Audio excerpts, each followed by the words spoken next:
ಚೆನ್ನಾಗಿದ್ದೀರಾ? ನನ್ನ ಹೆಸರು ರಾಮಣ್ಣ. ನಾನು ಈ ಊರಿನ ಸಾಮಾನ್ಯ ರೈತ. ಎಲ್ರಿಗೂ ನಮಸ್ಕಾರ. ನನ್ನ ಹೆಸರು ಸೋಮಣ್ಣ. ನಾನು ರಾಮಣ್ಣನ ಆತ್ಮೀಯ ಗೆಳೆಯ.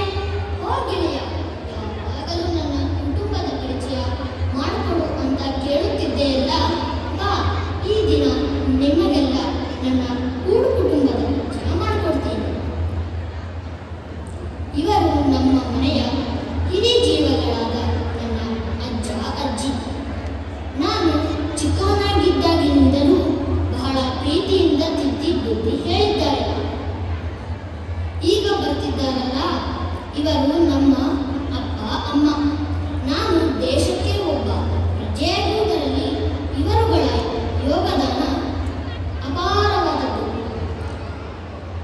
ಮತ್ತಿವರು ನನ್ನ ದೊಡ್ಡಣ್ಣ ಮತ್ತು ಅವರ ಕುಟುಂಬ. ಹಾಗೆಯೇ ಇವರು ನನ್ನ ಎರಡನೇ ಅಣ್ಣ ಹಾಗೂ ಅವರ ಪರಿವಾರ. ಕೊನೆಯಲ್ಲಿ ಬರ್ತಿದ್ದಾರಲ್ಲ, ಇವರು ನಮ್ಮ ಚಿಕ್ಕಪ್ಪ ಮತ್ತು ಅವರ ಕುಟುಂಬ. ನಾವೆಲ್ಲರೂ ಒಟ್ಟಿಗೆ ಒಂದೇ ಮನೆಯಲ್ಲಿ ವಾಸ ಮಾಡುತ್ತಿದ್ದೀವಿ. ನಮ್ಮದು ಅವಿಭಕ್ತ ಕುಟುಂಬ.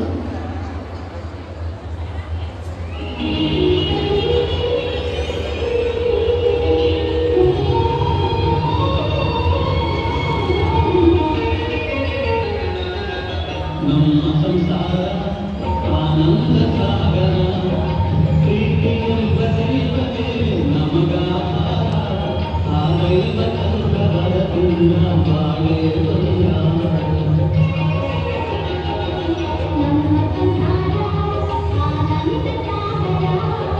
ಪ್ರೀತಿಯೆಂಬ ದೈವವೇ ನಮಗಾಧಾರ.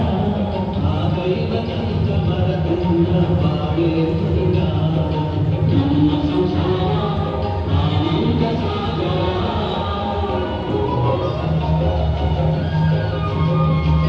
ಎಷ್ಟೇ ಶ್ರೀಮಂತರಾದರೂ ರೈತ ಬೆಳೆದ ಆಹಾರವನ್ನೇ ತಿನ್ನಬೇಕು.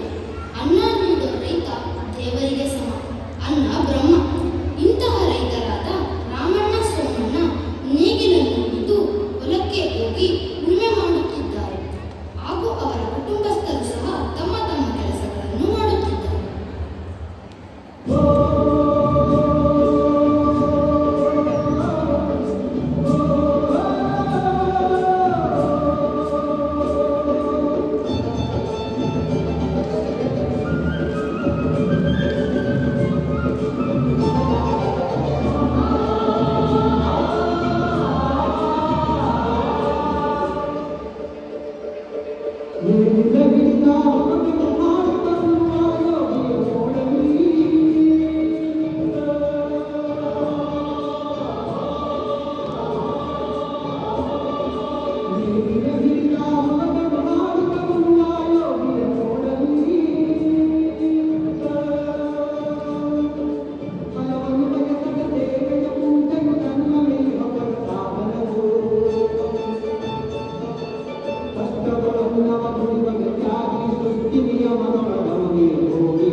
ನಾವು ಅನ್ನದಾತ ಸುಖಿ ಭವ ಎಂದು ಕೇವಲ ಬಾಯಿಂದ ಹೇಳಿದರೆ ಸಾಲದು.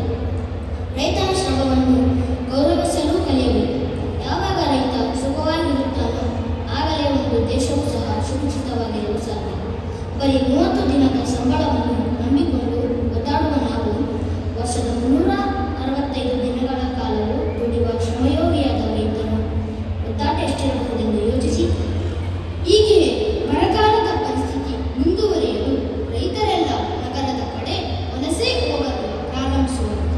ಆಗ ಆ ಊರಿನ ಶಿಕ್ಷಕರಾದ ಲಕ್ಷ್ಮಣ ಮೇಷ್ಟ್ರು ಆಧುನಿಕ ತಂತ್ರಜ್ಞಾನ ಹಾಗೂ ಕೃಷಿ ಸಲಕರಣೆಗಳನ್ನು ಬಳಸಿ ಉಳುಮೆ ಮಾಡುವ ರೀತಿಯನ್ನು ತಿಳಿಸಿಕೊಡುವರು.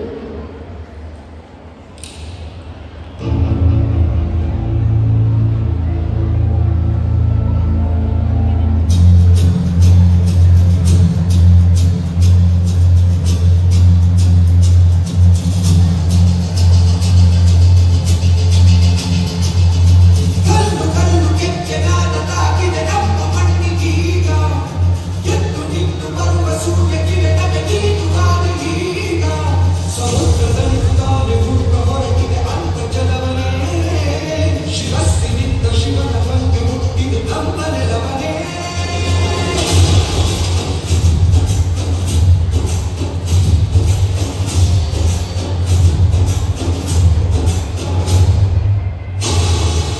ನಡೆಯೋ ನಡೆಯೋ ನಡೆಯೋ ನಿನಾದವ ಕೇಳಿ ನೀನು ನಡೆಯೋ. ಈ ಸಮುದ್ರವು ಕಾಲುವುದು ಜಯವು ಒಳಗುವುದು ನೀನೆ ಸಿಂಹ ಪಡೆಯೋ. ನಡೆಯೋ ನಡೆಯೋ ನಡೆಯೋ ನಿನಾದವ ಕೇಳಿ ನೀನು ನಡೆಯೋ. ಈ ಸಮುದ್ರವು ಕಾಲುವುದು ಜಯವು ಒಳಗುವುದು ನೀನೆ ಸಿಂಹ ಪಡೆಯೋ.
ತಿಳಿದುಕೊಂಡು ಹೊಸ ತಂತ್ರಜ್ಞಾನವನ್ನು ಅಳವಡಿಸಿಕೊಂಡು ವ್ಯವಸಾಯ ಮಾಡಿ ಉತ್ತಮ ಬೆಳೆ ಪಡೆದು ಸಂತೋಷದಿಂದ ಎಲ್ಲರೂ ಸಮೃದ್ಧಿಯೊಂದಿಗೆ ಮತ್ತೆ ಬರಲು ಎಷ್ಟೇ ಆಧುನಿಕವಾದರೂ ಅನ್ನವನ್ನು ಮಣ್ಣಿನಲ್ಲಿ ಬೆಳೆಯಲಾಗುವುದಿಲ್ಲ.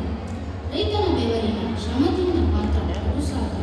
ನಾವು ಎಷ್ಟೇ ಓದಿದರೂ ಉನ್ನತ ಹುದ್ದೆಯಲ್ಲಿದ್ದರೂ ಸಹ ನಮ್ಮ ಊರು, ನಮ್ಮ ಜನ, ನಮ್ಮ ನೆಲ ಎಂಬುದನ್ನು ಮರೆಯದೆ ಜೀವನದಲ್ಲಿ ಒಮ್ಮೆಯಾದರೂ ವೈದ್ಯರನ್ನು, ಇಂಜಿನಿಯರ್, ಲಾಯರ್ಗಳನ್ನು ಭೇಟಿ ಮಾಡುತ್ತೇವೆ. ಹಾಗೆಯೇ ಅನ್ನ ನೀಡುವ ಅನ್ನದಾತನನ್ನು ನಾವು ಪ್ರತಿದಿನ ಭೇಟಿಯಾಗಲೇಬೇಕು ಎಂಬ ಪ್ರತಿಜ್ಞೆ ಮಾಡೋಣ. ನಾವು ಎಷ್ಟೇ ಎತ್ತರಕ್ಕೆ ಏರಿದರೂ ಅನ್ನ ತಿನ್ನಲು ತಲೆ ಬಾಗಲೇಬೇಕು ಎಂಬುದನ್ನು ಮರೆಯದಿರೋಣ. ರೈತನೇ ದೇಶದ ಸಮೃದ್ಧಿ. Let's all salute the farmers for their continuous hard work and dedication.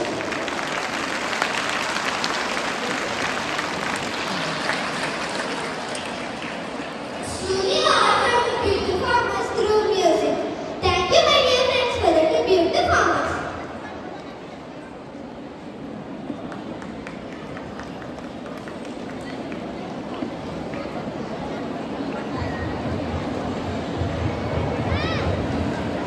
Dear parents, there's a small announcement.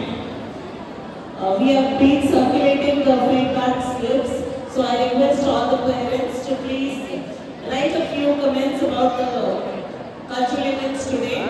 Give us a feedback so that